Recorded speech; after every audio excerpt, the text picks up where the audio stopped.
En esta esquina de la carrera séptima con calle 22 en Bogotá, durante más de 60 años trabajó Manuel H. Rodríguez Corredor, uno de los fotógrafos más queridos de Colombia. Manuel H., como lo llamaban cariñosamente, nació en el barrio San Diego, en Bogotá, muy cerca de este lugar, el 14 de julio de 1920.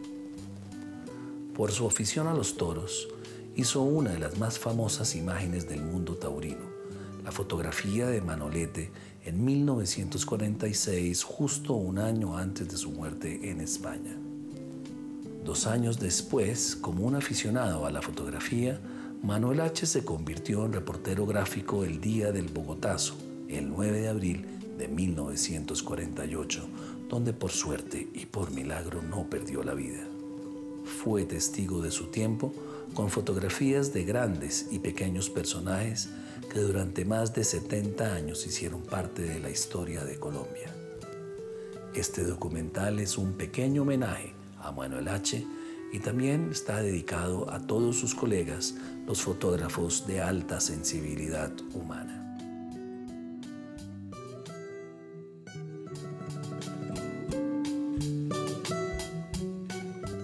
Yo creo que descubrí a Manuel H. como lo descubrió Bogotá a lo largo de décadas de historia, en el callejón de la Plaza de Santa María. Manuel H. era el único hombre que tenía un carnet invisible para entrar a ese lugar sagrado para los toreros. Allí lo vi desfilar desde muy pequeño, cuando yo iba a la fila 18 de la Santa María de manos de mi padre, y yo vi a este hombre que, como un ratón, se movía en ese pequeño espacio con su cámara, y los toreros lo miraban con bastante respeto. Ahí comencé a descubrir a Manuel H.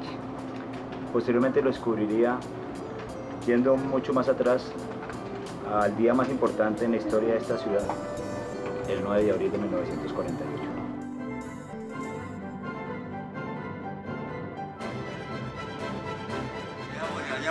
Resulta que como yo no tenía experiencia de revelar, ya me fui interesando en comprar libros, aquí los tengo. Entonces con los libros aprendí a revelar. El 9 de abril, después de yo me tomé como 4 rollos, 5 rollos con esta camarita. Entonces ya comenzó a llover como a las 5 de la tarde. Yo vivía en la Concordia con mi señora Julia. Entonces yo me fui a revelar porque ya tenía el laboratorio en la cama, en la alcoba, y ahí revelé. Lo que pasa es que como yo tenía poca experiencia, los negativos me quedaron pasados de revelado. Hoy día solo por ahí los tengo. Están, como dice, pasados, negritos, pero era que no sabía revelar.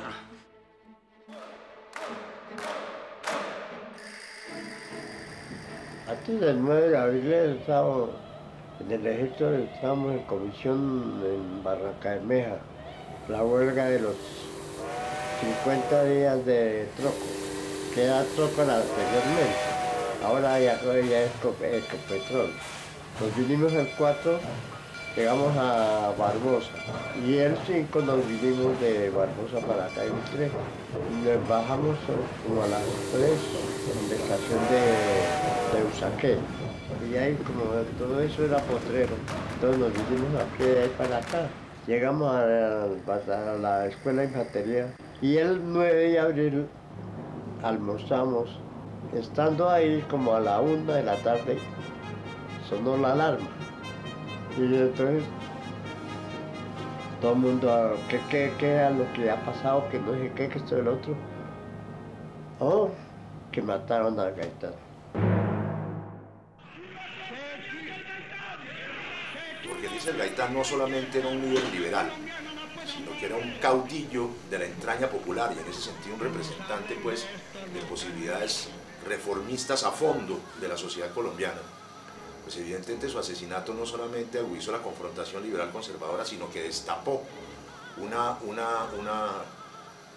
vertiente nueva de esa violencia, que finalmente provocó muy rápidamente después, es decir, los regímenes fundamentalmente conservadores que se consolidaron en ese momento, Urdaneta y el mismo Mariano Ospina Pérez, con la desmovilización de las guerrillas liberales, que ya eran guerrillas de clase, por llamarlo de alguna manera, provocó una nueva violencia en la cual la confrontación era entre un sector de clase y el Estado, es decir, las guerrillas que hoy existen, las guerrillas de carácter comunista.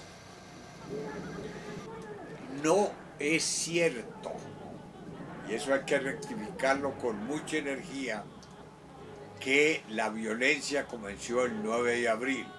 El 9 de abril ya había más de 150.000 liberales muertos en el país.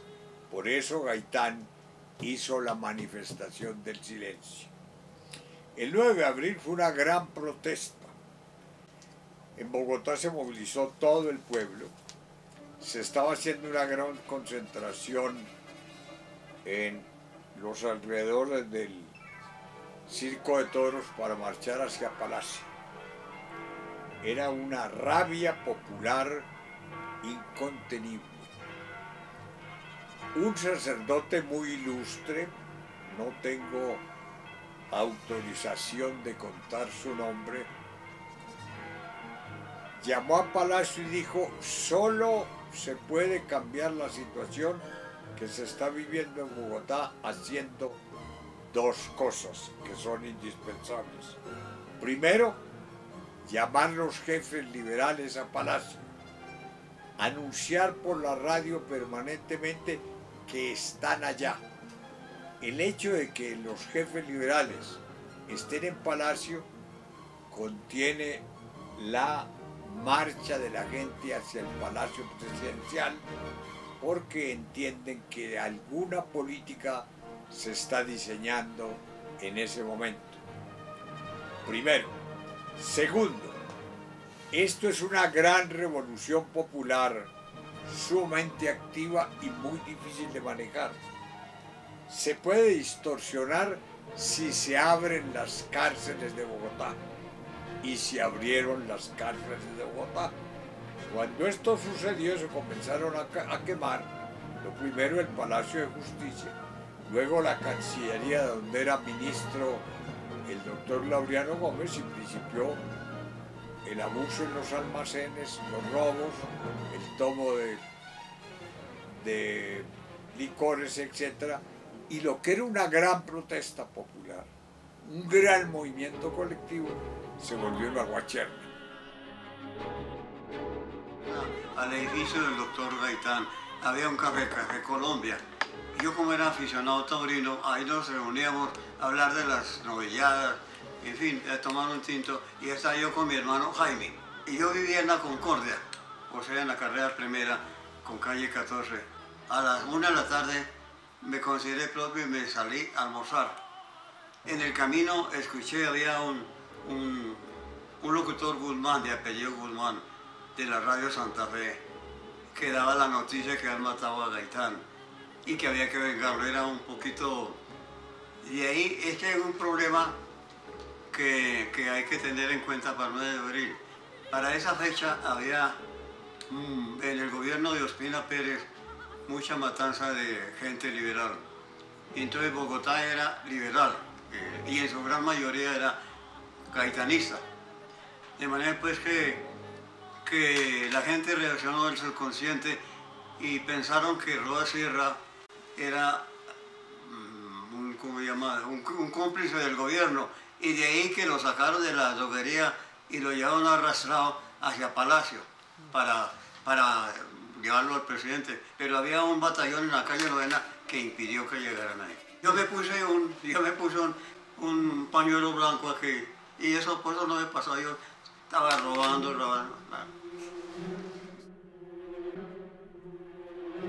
Bueno, yo creo que ahí descubro varias facetas de Manuel H. Descubro al ser humano, ¿sí?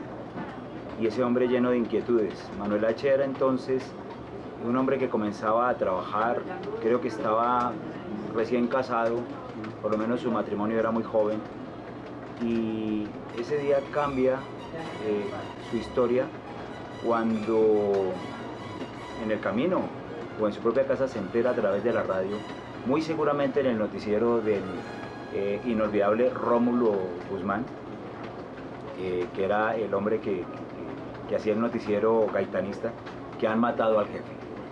Y al escuchar eso, toma su cámara, va al punto de la Jiménez con Séptima, llega allí. Ya en ese momento la turba había linchado a Juan Roa Sierra y emprende prende diferentes caminos casi que al mismo tiempo, porque parecería que tiene el don de la ubicuidad, porque al mismo tiempo Manuel H. está con Roa Sierra, al mismo tiempo está en los últimos estertores, ¿sí?, de la vida de Jorge Eliezer Gaitán, que agoniza en la clínica central, y al mismo tiempo Manuel H. llega casi que a las puertas de Palacio para vivir un día apasionante realmente como reportero. Entonces pasamos del ser humano que tiene inquietudes, que despierta en él una ambición por conocer lo que está pasando, por la historia misma, y nace el reportero gráfico. Hay que recordar, el 9 de abril fue una gran catástrofe nacional, no fue local, no fue de Bogotá, fue de todo el país. La muerte de Gaitán fue como una hecatombe social, la liquidación de una gran esperanza colectiva, la sensación de que el gran líder, el líder de la justicia social, había sido sacrificado. Eso se sintió no en Bogotá, en todo el país. Por eso hubo reacciones en todas las capitales y en todos los pueblos. En cada sitio hubo una protesta, una manera personal de manifestar ese dolor tan agudo. Ya la violencia llevaba muchos años, llevaba 2 años de existencia. Hay que recordar que Gaitán hizo la manifestación de la paz, o manifestación del silencio, por aquí por la Séptima hasta la Plaza de Bolívar, en la cual pronunció su bellísimo discurso que se llama La Oración por la Paz, en la cual le pedía al presidente Ospina que detuviera la violencia que estaba arrasando el país. Ahí mismo, como allá habíamos entregado los fusiles y todo, otra vez a recibirlos rápido. Y alistaron los camiones a la Jiménez con carrera octava, que esa era la zona de la escuela de infantería. Dieron la orden de que si atacaban, atacar. Y ahí, cuando llegamos, estaba eso ya prendido. Ya habían macheteado los almacenes de ropa y toda esa vaina, todo el mundo cargando sus paletas y saliendo. Y de ahí después ya se calmó la trifulca y toda esa vaina. Entonces nos dieron la orden de únicamente vigilar. Había una ferretería de Río en la calle 14 de mano izquierda, que cuando yo comencé a tomar fotos, ellos rompieron la reja y salieron con martillos y, en fin, se armaron. Yo les tomé 2 fotos, las fotos, que un poquito desenfocadas, y luego me fueron a quitar la cámara. Y como ese sector era taurinamente hablando, alguien gritó, ese es Manuel H. el taurino, y por alguna razón que me iban a secuestrar o tal, me soltaron y no pasó. Y luego me subí a la clínica nueva, en la calle 12 con carrera tercera. Allí tomé unas 4 o 6 fotos. Yo sin flash. Allá había herido Leo Matiz. Leo Matiz estaba herido, pero yo como era desconocido, yo no sabía que era Leo Matiz. Y estaba un torero, el Visco, también herido. El Visco sí le tomé una foto. Y después me fui a la Plaza de Bolívar a tomar la foto. En fin. Y después tomé la última foto que el tranvía aquí en la calle, frente a Gaitán, frente a la casa.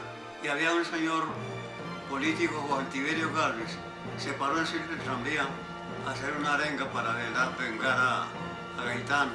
Y yo tomé esa foto muy buena, pero no sabía y se me perdió, se me dañó. Fue un contraluz.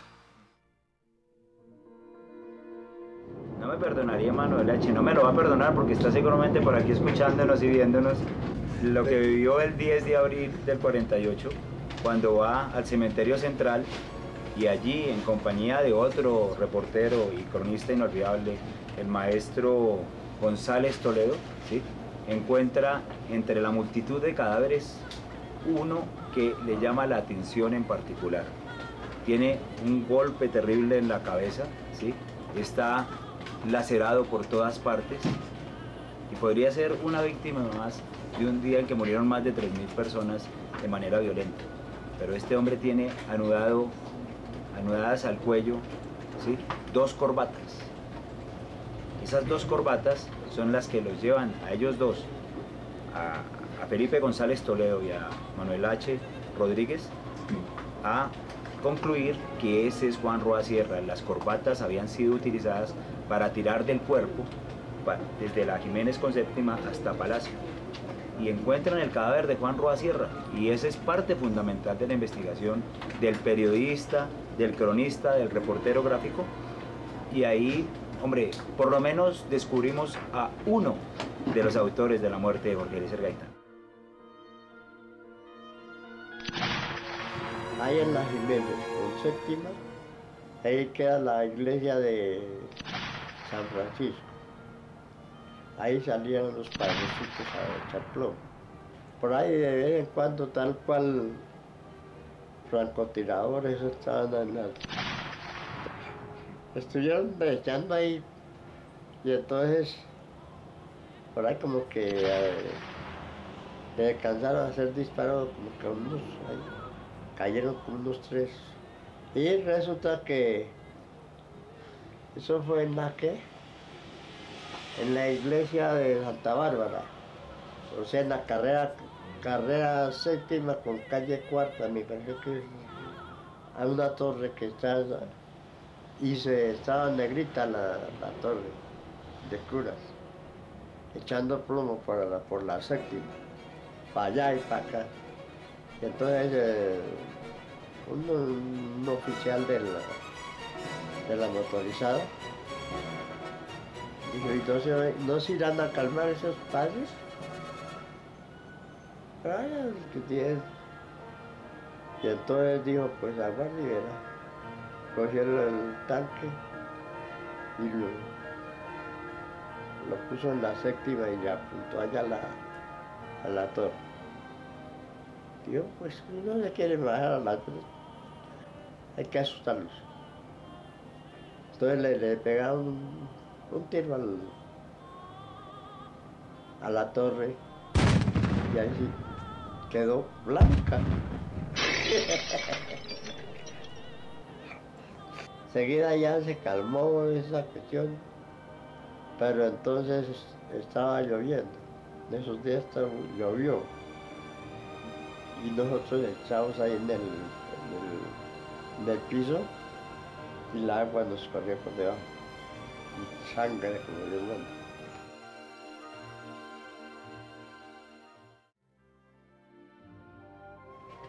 En la barrera de la Plaza de Toros, barrera de sombra de la Plaza de Toros de Santa María, y unas 2 o 3 filas más atrás está Jorge Eliezer Gaitán con el sombrero calado, ¿sí?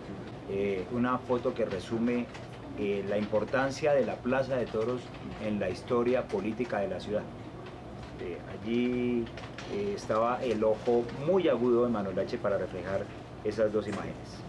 Hoy por hoy, en donde la imagen vale tanto para los políticos, ¿sí?, los presidentes de la República no van a la Plaza de Toros. Antes medían, se atrevían, tenían el valor de medir su popularidad en la Plaza de Toros. Y allí vi algunas ovaciones inmensas, pero también unas silbatinas muy duras. Yo creo que, y las plazas de toros siguen siendo eso, un termómetro político en la vida nacional.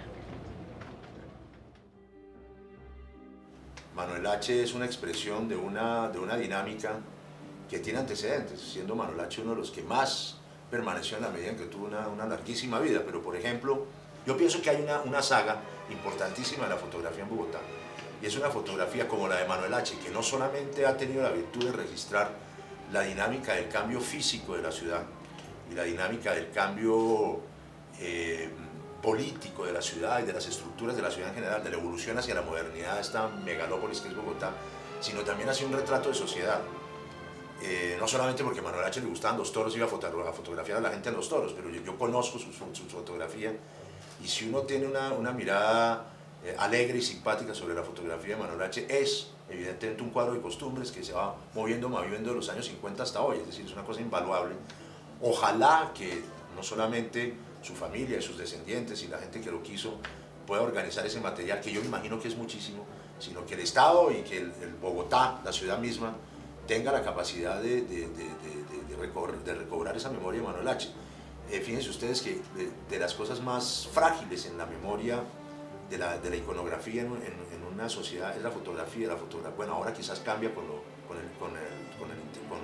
computadores, pero la fotografía es tan vasta, es decir, hay tal cantidad de material fotográfico, los grandes fotógrafos, que la recuperación es complicadísima. Y lo digo porque fui testigo de la recuperación del material fotográfico de Saí González, fotógrafo tan bueno como Manuel H., y eso es un camellísimo, es un camello muy grande, es un trabajo. Ojalá alguien haga eso con Manuel H., porque estoy seguro que la obra de Manuel H. la mitad no se conoce, y la mitad ni la conocía él, porque a los fotógrafos les pasa eso, que se olvidan los contactos, que se olvidan los negativos por allá, y de repente sale una memoria histórica maravillosa que es desconocida inclusive por el propio autor.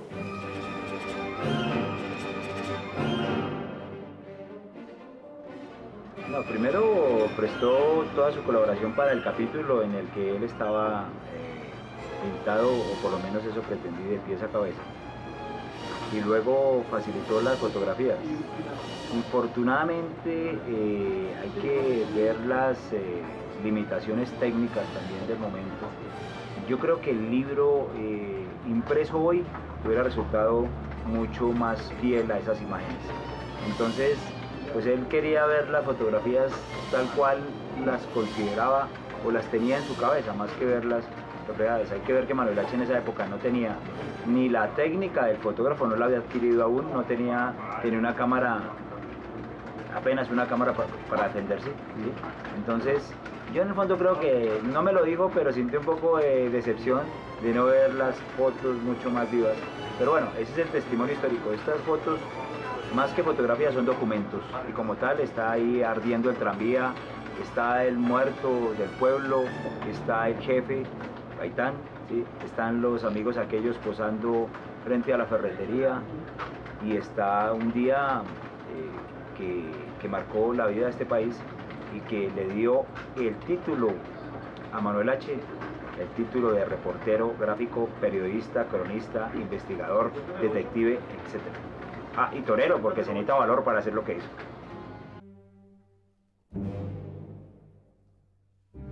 Bueno, Manuel H. fue uno de los fotógrafos y reporteros gráficos más importantes del país durante la segunda mitad del siglo XX. En ese sentido, Manuel H., el archivo de Manuel H. tiene registro de, digamos, de los principales acontecimientos, personalidades del país durante medio siglo. Es uno de los archivos más importantes gráficos del país. ¿Qué importancia tiene para la Biblioteca Nacional? Pues es que eso es patrimonio gráfico del país. Soy de una familia pobre, no me da gusto decir que era pobre. Entonces, para tener una relación con la fotografía hay que caminar mucho trecho. Pero cuando vivía en el barrio La Concordia, compré una camarita que es esta, creo que 20 pesos o algo así. Y comencé a tomar fotos dentro del barrio, primeras comuniones, matrimonios, cosas así. Yo lo había visto una o dos veces porque yo hacía política en ese momento. Yo estaba en el Parlamento y era muy activo políticamente. Entonces tenía que verlo porque él andaba siempre con la cámara en todos los actos públicos, haciendo grandes fotografías, etc. De suerte que era apenas natural conocerlo, pero no era amigo de él todavía. Yo vine a ser amigo de él cuando regresé a vivir a Bogotá y me instalé en Bogotá, donde también tuve mucha vida activa en la vida política a través del Parlamento, tanto en la Cámara como en el Congreso, y luego en mi calidad de ministro del Trabajo y de Agricultura. En esos momentos nos hicimos muy cercanos, conversábamos mucho, etc. Él tenía vocación por retratar momentos sumamente importantes en actos sociales, en actos políticos, en actos culturales, y buscaba la persona que entrañara ese acto y que lo representara mejor. Quiero hacerle un homenaje a los reporteros antiguos. No he sido solo yo. Y aquí Firmo Jiménez, Guillermo Garrido, Ignacio Gaitán, Sadí, Lunga. Ese señor fue el que hizo la foto de Gaitán.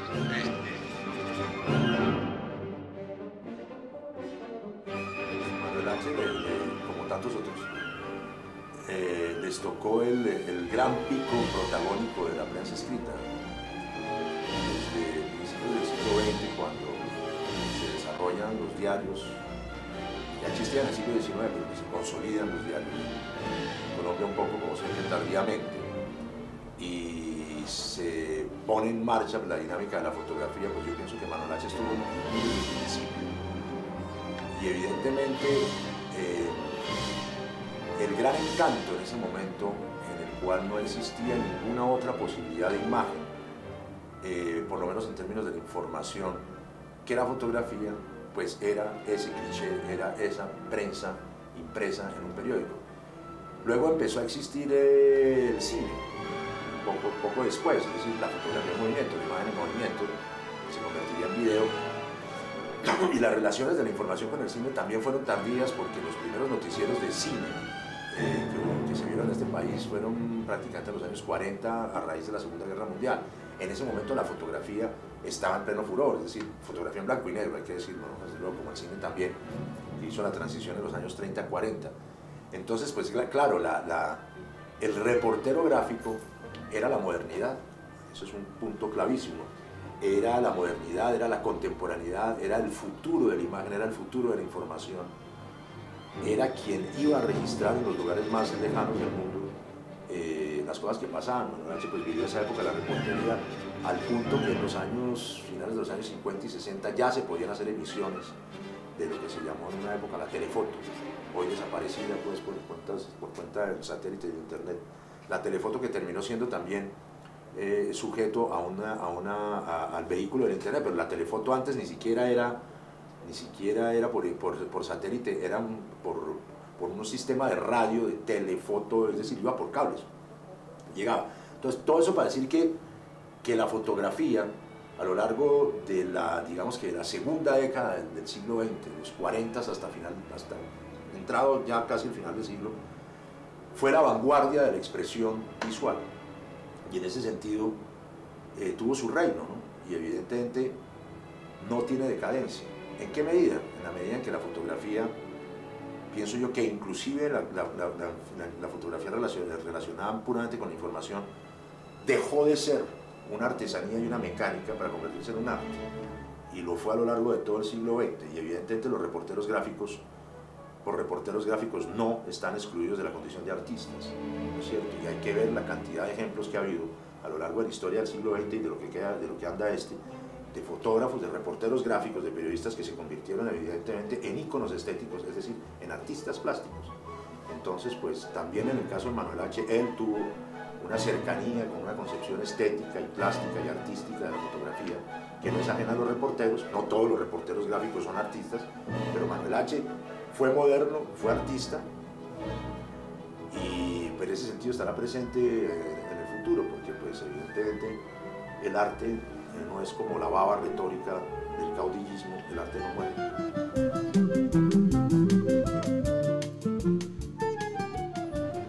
Hay una reconocida militancia a lo largo de su vida de Manuel H. a favor de la libertad de prensa, y uno de los aspectos en los que mejor se puede pintar esa situación, reflejar, es durante el periodo de gobierno del presidente Guillermo León Valencia entre 1962 y 1966. El presidente Valencia solía visitar algunos sitios non santos, ¿sí? Y allí lo pillaban los reporteros gráficos, que esperaban hasta altas horas de la madrugada para verlo salir. Eso generó una refriega entre miembros de su cuerpo de seguridad y los fotógrafos, y Manuel H. siempre defendió esos principios. Por ahí hay alguna fotografía donde la policía está tratando de hacerse de algún rollo o prohibirle que tome una cámara, y el viejo, como yo le decía, el gran viejo daba sus peleas para hacer defender lo que él conocía, ¿sí? Que no era ni más ni menos que el derecho a que la gente supiera lo que estaba pasando.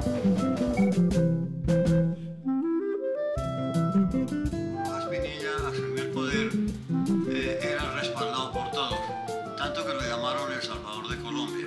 Después vino el problema de que cambió de parecer y se montó una estrategia para derrocarlo.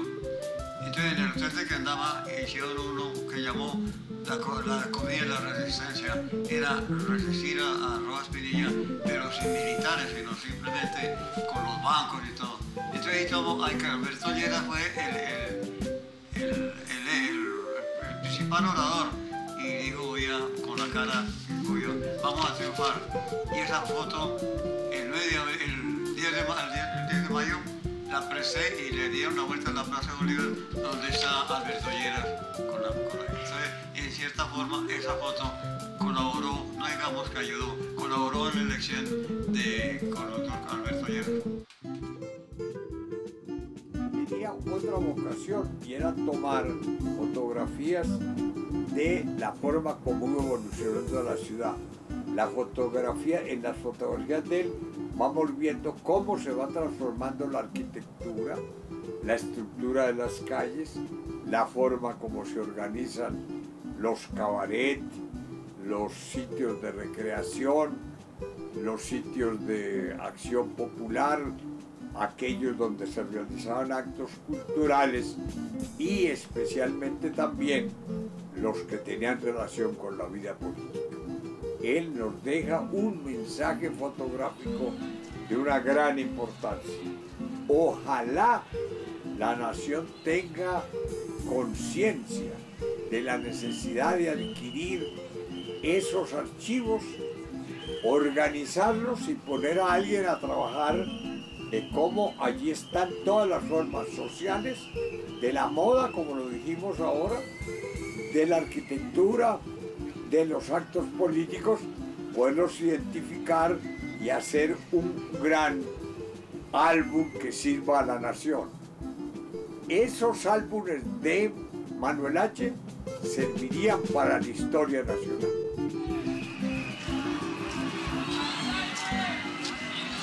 Aquí hay una pregunta que yo me hago también. ¿Qué me anima a tomar fotos de...? Por ejemplo, hoy estuve en el desfile de la... ¿Qué me invita? Me dice, eso no voy a vender, no tengo periódico ahora. Sin embargo, cuando hay algún acontecimiento, ahí estoy. Como se le quiere, es un instinto. Mirando, yo pienso que tenía una gran virtud, era justamente que ese don de la ubicuidad se lo permitía su transparencia física.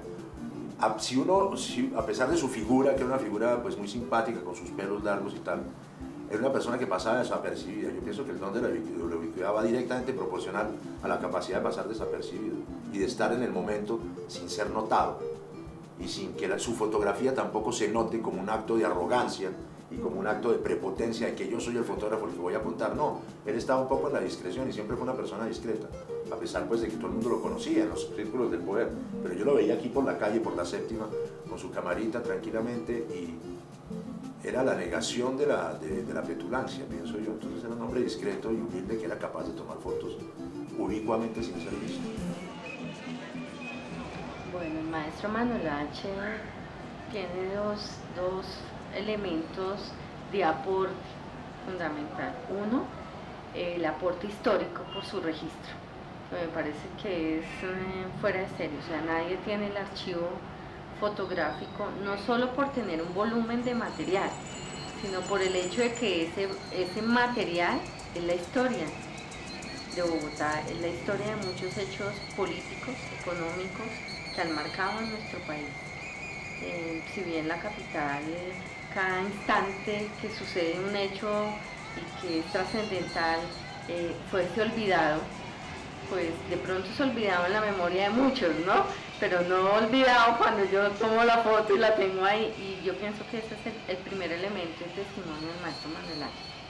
El segundo, como fotógrafo y como labor, como profesión, el fotógrafo no ha sido reconocido en nuestro país hace muchos años. Empezó siendo empírico, como le pasó al maestro, empezó siendo academicista como él, que era lea y aprenda y fortaleciéndose en todo su experticia y su gusto, su pasión. Entonces, poder llegar a tener hoy en día que reconozcan y que reconozcamos una labor y una profesión como la de ser fotógrafo, y más en un personaje como es el maestro Manuel H., que es una labor de reportería, es una foto instante, no es una foto pensada, programada, no es la foto de estudio, no es la foto fashion, no es la foto que moja prensa porque wow, es del famoso, sino porque la foto narra, porque la foto cuenta y porque el fotógrafo tiene la habilidad y la astucia de capturarla. No todos pueden ser reporteros gráficos, tal vez por ese instinto. Entonces yo pensaría que al maestro yo le rescataría eso, ese instinto que para muchos es reconocido en Cartier-Bresson como el instante decisivo, pero por favor, pero es que tenemos un instante decisivo aquí en nuestro país. Desafortunadamente muchos fotógrafos colombianos no han tenido la posibilidad de ser galardonados en su historia, ni de hacerles un reconocimiento. Se les hace reconocimientos en muerte, ¿no? Ya después de años, a través de fundaciones, de una lucha intensa de sus familiares. Al maestro pues se le pudo hacer afortunadamente como ese reconocimiento. Entonces yo pienso que él como fotógrafo, como ser humano, como esa captura de esa imagen, de ese instante y de la historia de nuestro país. El reportero gráfico en la sociedad, bueno, pues es como... Es decir, si el periodista, el reportero en general es el narrador de la historia, ¿no?, en el momento en que está ocurriendo, y quien la cuenta inmediatamente, yo pienso que hay una diferencia fundamental con lo que ha sido la historia de la fotografía en la reportería gráfica y posteriormente pues el video, y es que cuando uno cuenta una historia, evidentemente y afortunadamente los parámetros de la subjetividad están presentes y uno cuenta la historia como la siente. Un fotógrafo también cuenta la historia como la siente al apretar el obturador de su cámara, pero hay una dinámica de objetividad infranqueable que es la imagen misma, es decir, el fotógrafo frente a la posibilidad de transmitir el instante que se volvería historia, ¿no? Eso, alguien decía que un fotógrafo puede ser un arqueólogo del instante, ¿no es cierto? Está recuperando un material que va a ser historia y que va a ser una pieza enterrada posteriormente. A pesar de que tengo una intención para contar la historia, que se ponga en un ángulo X, que maneje la luz de una manera, que maneje la composición como quiera, el hecho mismo de esa objetividad del material fotográfico le implica que es mucho más preciso y mucho más veraz que la palabra escrita, ¿no es cierto? Es decir, que el reportero, como lo fue en los siglos XIX y XX, y pienso que el siglo XX fue, de alguna manera, en términos de la información, el siglo de la fotografía, sin duda. En ese siglo nació la fotografía, se consolidó. No cambió mucho desde el punto de vista técnico, pues sí, hoy tenemos que hay una fotografía digital, pero durante muchos años la fotografía siguió siendo la misma. Había que tomar la foto, había que revelar, había que copiar. Ahora pues no se pasa por esas instancias, pero la construcción fotográfica es la misma, es decir, uno puede dejar de pensar en la composición, en los juegos horizontales, verticales. Es como, un poco la fotografía es como los médicos que reparan los huesos. Esto desde hace 3000 años es la misma vaina, eso es puntilla y martillo, no hay nada que hacer porque así es. Entonces no quiero decir con eso que sea un arte viejo, pero es un arte que cuenta objetivamente la realidad y es el arma fundamental de un reportero, ¿no es cierto? Yo soy del barrio de San Diego, carrera 3AB 2565. Para más realidad debe haber ahí una placa que dice que nació Manuel H. Si no la hay porque algún admirador se la llevó o un envidioso se la llevó.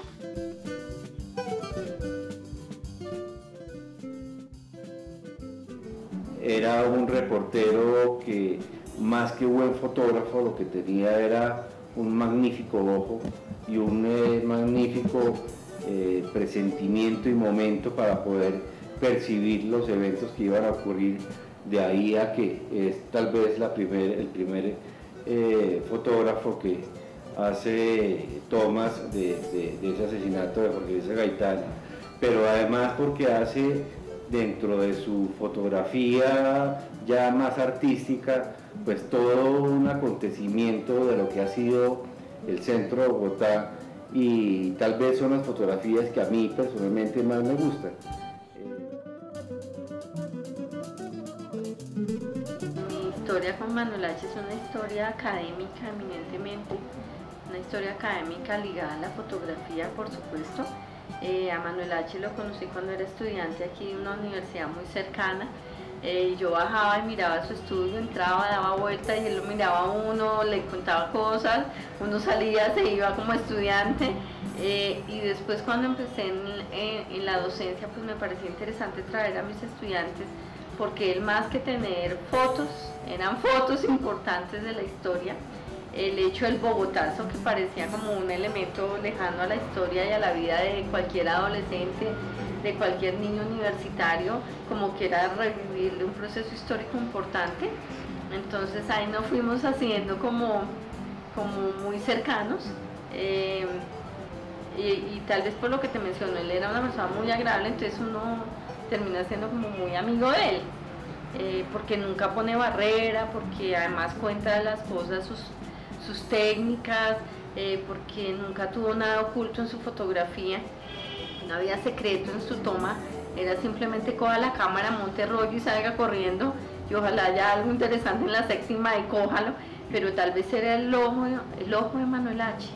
Era eso lo que lo caracterizaba a él en su registro. Uno podría salir con él y tal vez obtener muchas fotos, pero las de él eran mágicas.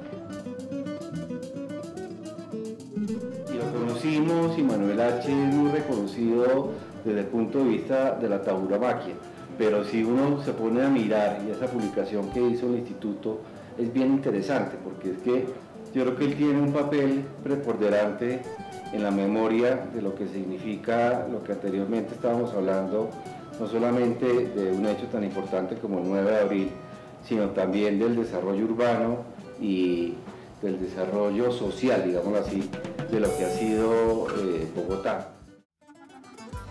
Había el tranvía, el transporte. El transporte iba desde la avenida Chile a San Cristóbal, arriba del minuto del Niño Dios. Valía 5 centavos. Y había un tranvía de obreros que salía a las 6 de la mañana, no era con asientos, 2 centavos, y podían llevar traseo y podían llevar. Era una ciudad manejada por caballos y por bueyes hasta el momento en que empieza el tranvía, también llevado por caballos, después el tranvía ya manejado eléctricamente, y lo que hoy en día es y lo que aspiramos a que sea hacia el futuro. En este momento, para horas del Bicentenario, la Alcaldía Mayor está haciendo los estudios para lo que hemos llamado peatonalización de la carrera séptima entre la calle Sexta a la calle 12 y la restauración de la Plaza de Bolívar, que como tal es un elemento tal vez el más importante que tiene el país, e inclusive a nivel latinoamericano, como centro de integración, como centro de ocupación más importante que existe, y eso se debe gracias a su diseño, que es un diseño modernista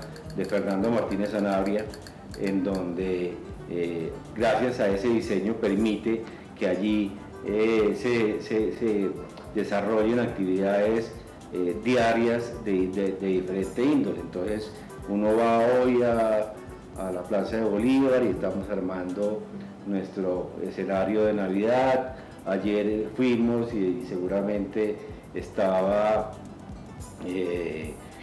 la protesta de algunos dirigentes sobre algún tema, otro día lo vemos como una huerta urbana, otro día lo vemos como un mercado campesino, y eso se debe gracias al diseño arquitectónico que tiene la Plaza de Bolívar. Yo creo que eso hace parte de esa calle real, y la calle real además pues a lo largo del tiempo pues ha sido el conector de la ciudad en su desarrollo hacia el norte. Y si nos concentramos dentro de la calle Real, como usted dice, o Carrera Séptima, pues es bien interesante, porque está la Rebeca y la época en que los chinos de la calle, como les decían, se bañaban en ella, y era ni siquiera mal visto, sino era parte de la vida cotidiana de nosotros los bogotanos. Hay unos 10 años cuando me retiré, pero era cuando me retiré de Acólito de San Diego, porque es que había un amigo, Acólito también, Baracaldo, y él se robaba las limosnas y yo estaba mirando que el sacristán no llegara.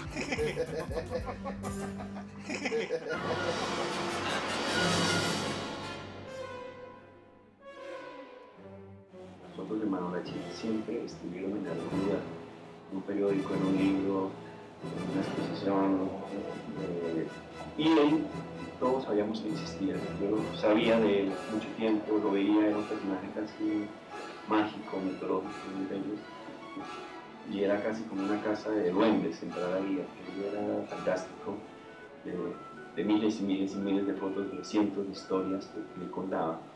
Eso nos llevó cada vez pues, a admirarlo más, a quererlo más, a respetarlo más, hasta llegar al punto en que llegamos, que fue un reconocimiento ya institucional de parte nuestra, de los alcoholes, de los profesores, de los estudiantes. Porque mi padre, ya cuando yo tenía unos 15, 13 años, ya éramos 4 hermanos, y lo que ganaba mi padre no alcanzaba para sostener, entonces me indicó que debía de trabajar. Yo tenía un padrino en una tipografía que llamaba Carlos Caicer, Carlos, de la tipografía de Praga. Entonces ya el padrino me recibió y yo era muchacho que barría, que llevaba paquetes y todo. Al cabo del tiempo me convertí en tipógrafo. Es que hay un problema, yo no sabía fotografía, yo no era fotógrafo, era tipógrafo. Bueno, a mí tal vez como lo visitaba mucho con mis estudiantes, todos le veían como a qué horas hizo todas estas fotos, a qué horas toma tú estas fotos, lo veía, este archivo tan de él me parecía hermoso, y tal vez nunca se me va a olvidar la manera como narraba y con la tranquilidad que decía, soy modelo 20, o sea, la sencillez que él tenía, un hombre cálido, un hombre muy agradable en términos de, nunca fue presumido, fue un hombre muy extremadamente sencillo, diría yo, apasionado con su trabajo, con su fotografía. Tal vez algo que yo pues viví mucho con él fue el hecho de que él nunca habló mal de ningún colega.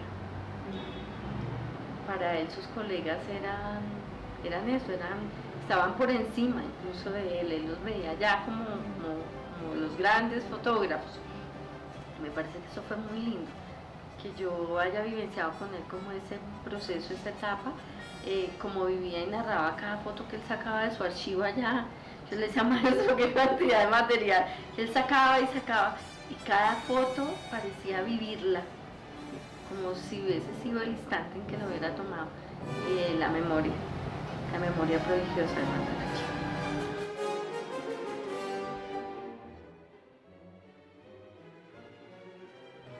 Yo creo que estas personas que tienen el talento y que son visionarios, conscientes y inconscientemente, porque él a veces decía, yo no me propuse tomar las fotos del 9 de abril, pero yo cuando vi eso fui a buscar una cámara y tomé fotos. Es decir, de alguna manera, consciente e inconsciente, hay una mirada visionaria, así, yo necesito dejar registro de esto.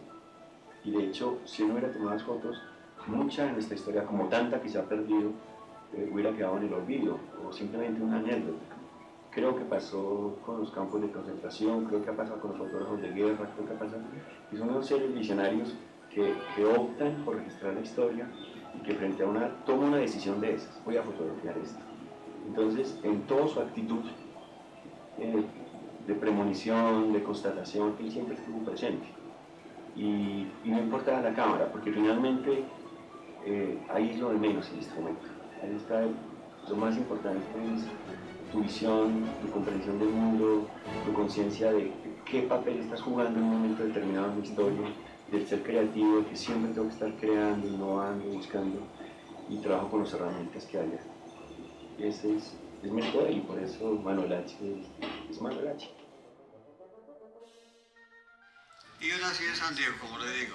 Y mi padre ya cuando yo tenía, donde está la Rebeca, en carrera 13 con calle 25, había una plaza de toros de madera. Y el conserje del lado de la plaza nos dejaba entrar los muchachos gratis. Por esa razón me comenzó el virus del taurino.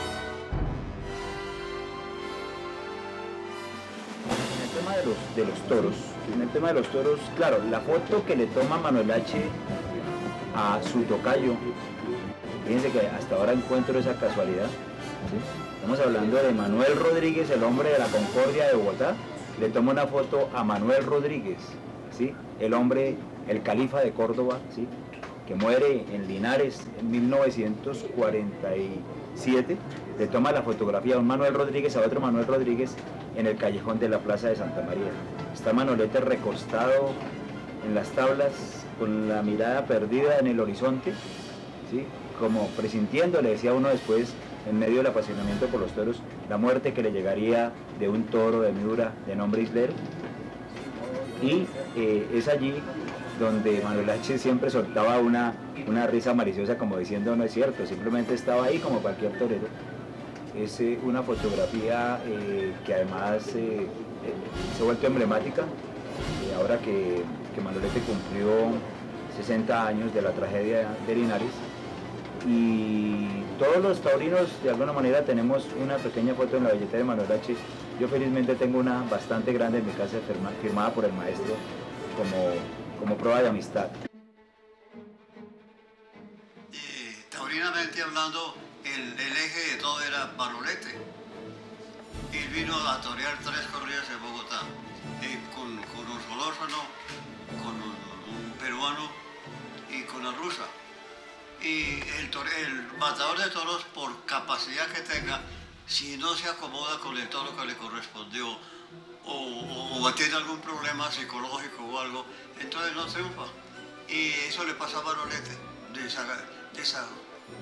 desfavorablemente con él. Entonces yo le tomé la foto con la camarita. Esa época era con esa foto. Con esa fue la foto de Manolete. Esa cámara da 12 negativos, 6x6. Ya no me queda sino una. El señor Alberto Corredor tenía un programa taurino en la radio, ¿no? Y se le ocurrió, cuando murió Manolete, hacer un programa en honor de Manolete. Y hacía preguntas sobre taurinas. Y entonces yo me inicié unos álbumes en que estaba la firma de Manolete, la foto de Manolete y unas fotos toreando. Y el problema mío es que yo no sé qué, el dinero no me llama la atención. Necesito el dinero, pero entonces la regalaba los álbumes que estaba Manolete como el homenaje a Manolete. Y después esa foto fue...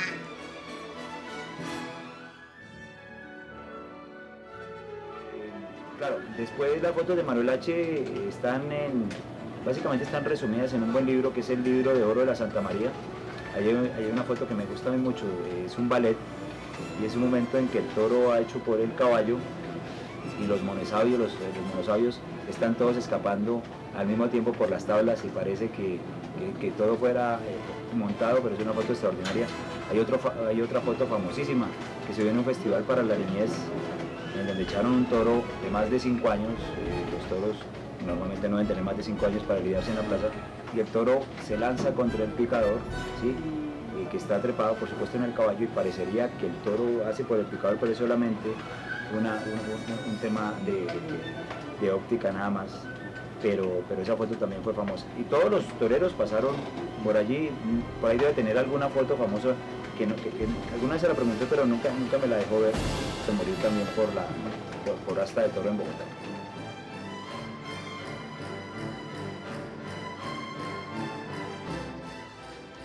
No sé, varias... depende del tema, por ejemplo, taurinamente hay unas Taurinamente, historia de los toreros, yo tengo todo. Yo vi una novillada que no tenga importancia, no importa, yo voy. Entonces, yo le tengo la historia de los matadores aquí, inclusive de César Rincón desde que tenía 12 años. Hay un problema ahí que no lo comparto yo, pero la prensa taurina, por ejemplo, la prensa taurina le interesa más la acogida de un torero que un pase. Un pase es similar a otro. Hay miles de pases con la muleta, pero cuando hay una acogida o una situación un poquito embarazosa, es más aceptable. Extraordinaria persona, un hombre transparente, un hombre que nunca conoció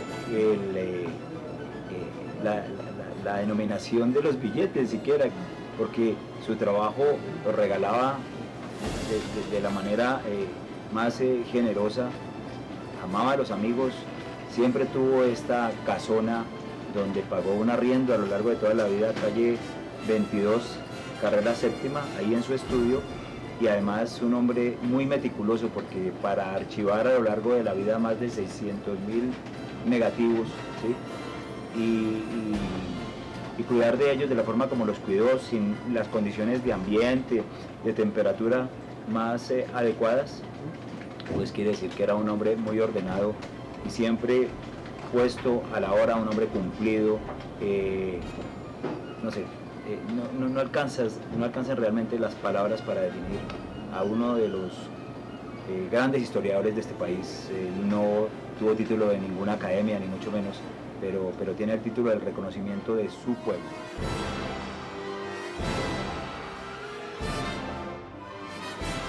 Por ahí en el año 43 que tomé la primera foto, que está en un libro que tengo, está la primera foto. Y lo curioso es que yo firmaba ya Manuel H. Ya la firma ahí. Ahora la razón de Manuel H. no, porque eso es después.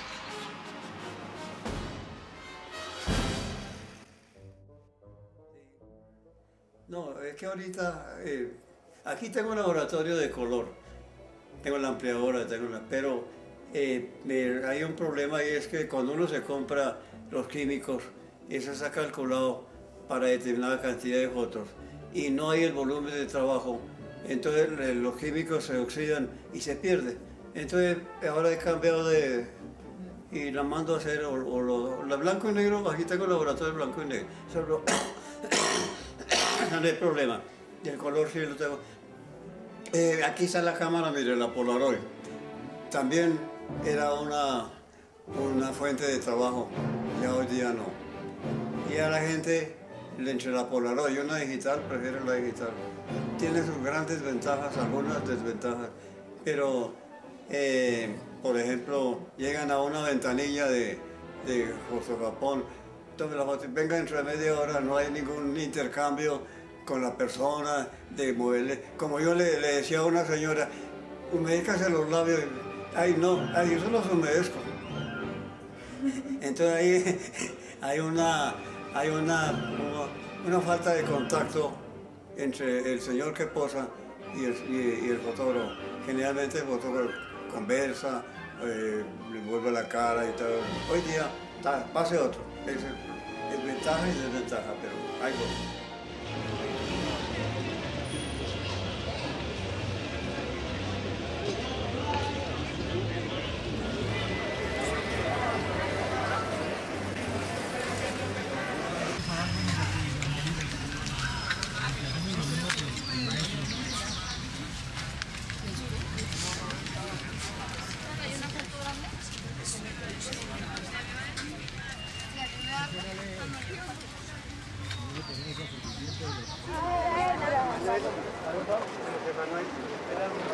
Daniel, muy buenas tardes, los saludos de la carrera séptima con calle 22, donde está el museo y estudio del inmortal, el maestro Manuel H., que nos dejó el pasado viernes 18 de septiembre.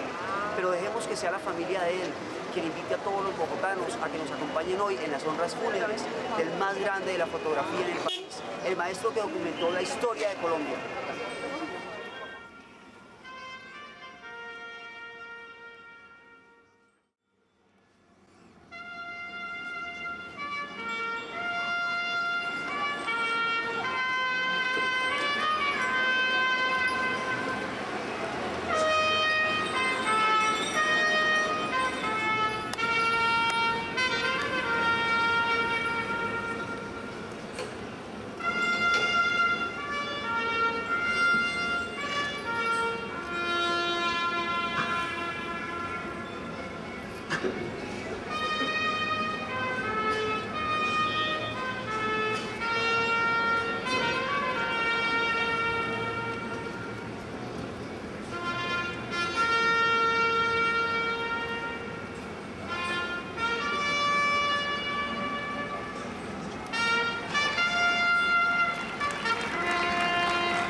padres y con su Espíritu.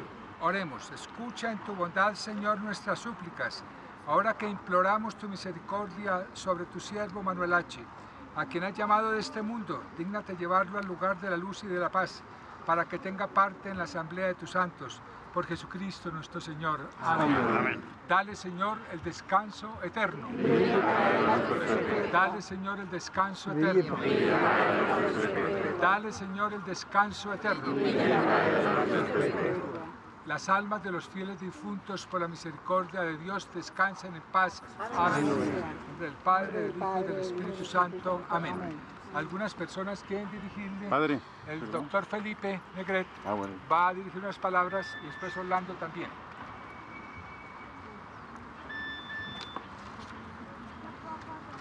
Sí. Buenas tardes. Buenas tardes. Familia de Manuel H., Padre Joaquín, señoras y señores.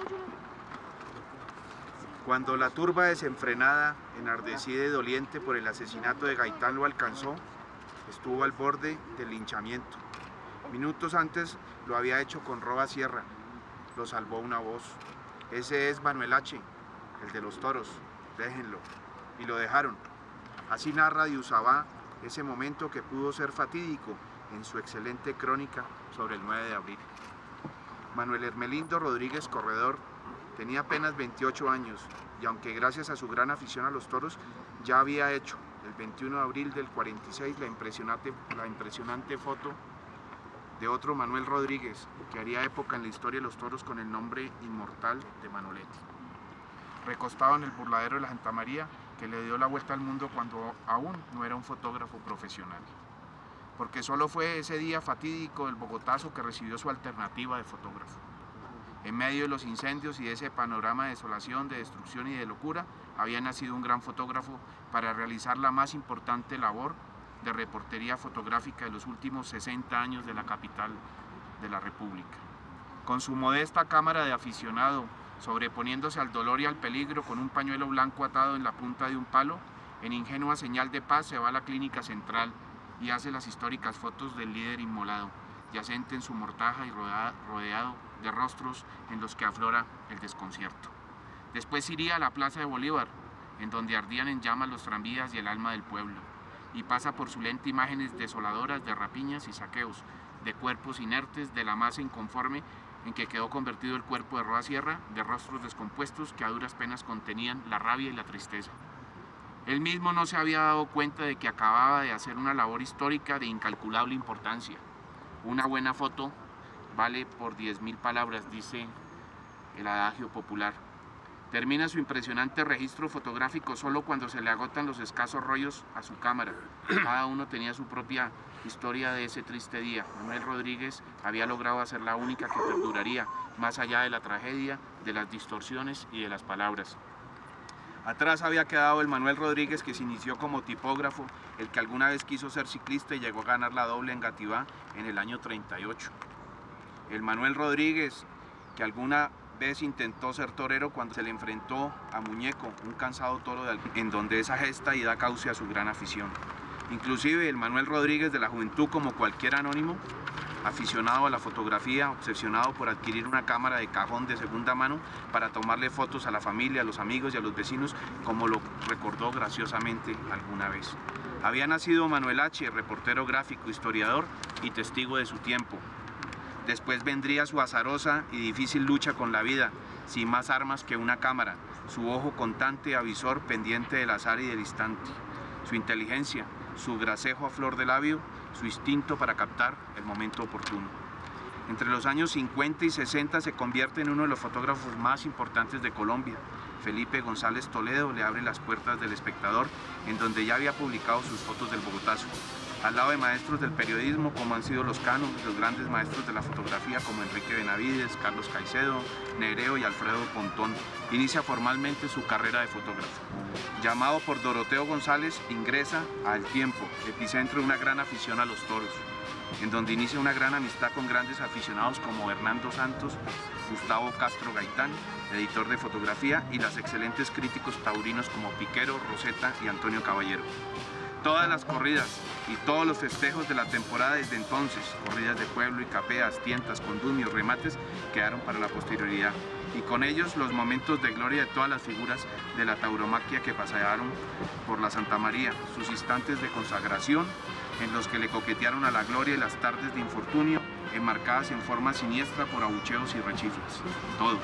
Todo lo que pasó en la Santa María durante todos estos años lo captó el lente mágico de Manuel H. Apostado en el callejón, dispuesto a no dejar pasar las grandes figuras y faenas sin registro. En los años 50 había adquirido su estudio en la calle 22 con Séptimo, en donde transcurriría el resto de su vida. Desde entonces pasarían por su lente 20 presidentes de la República, los grandes políticos de su tiempo, como Alfonso López Pumarejo, Laureano Gómez, Alberto Lleras Camargo y Carlos Lleras, Alfonso López Miquelsen y Gustavo Rojas Pinilla. De Luis Carlos Galán, cuya infortunada campaña presidencial en 90 fue su fotógrafo oficial.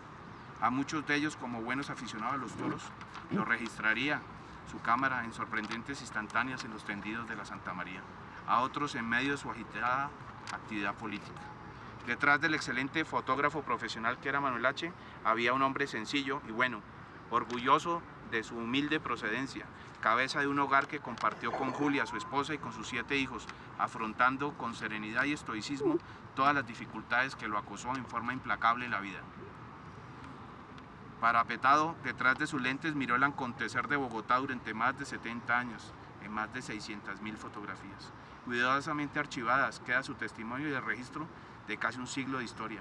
Una historia en que se mezcla lo cotidiano y lo heroico, lo trágico y lo noble, lo espectacular y lo cotidiano, la grandeza y la miseria, las luces y las sombras de la fiesta brava, soles y sombras, lentejuelas y avalorios. ¿Cuántas veces este hombre gracioso, jovial y bueno debió dar ansiosas vueltas por el callejón durante el transcurso de la lidia en acecho de la foto oportuna? Hoy somos nosotros, sus amigos, los que poblamos el callejón y tendidos para decirle adiós. Adiós a nombre de la afición colombiana y de la Corporación Taurina de Bogotá. Alguna vez le dijo esas estremecedoras palabras a un amigo.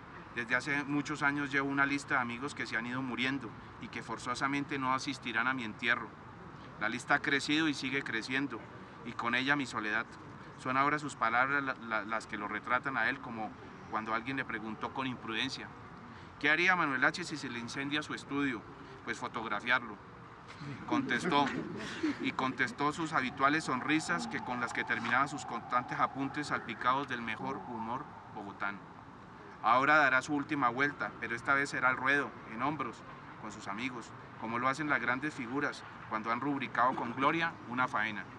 La suya, inolvidable, Manuel H. La que culmina hoy ha sido la gran faena de una vida consagrada al arte fotográfico, al periodismo y a la historia. Muchas gracias.